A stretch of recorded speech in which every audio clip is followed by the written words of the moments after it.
How to fill a humidifier. Turn your concentrator machine off. Disconnect the piping from the humidifier. Empty out any water left in. Wash the humidifier and lid with warm soapy water. Rinse with clean water, then dry. Fill with distilled or cool boiled water.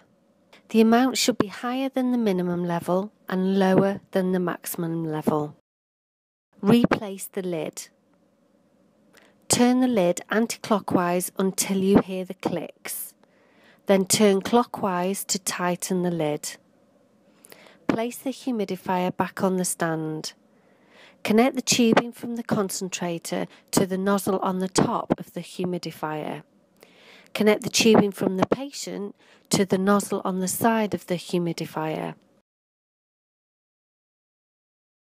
Turn the concentrator machine back on.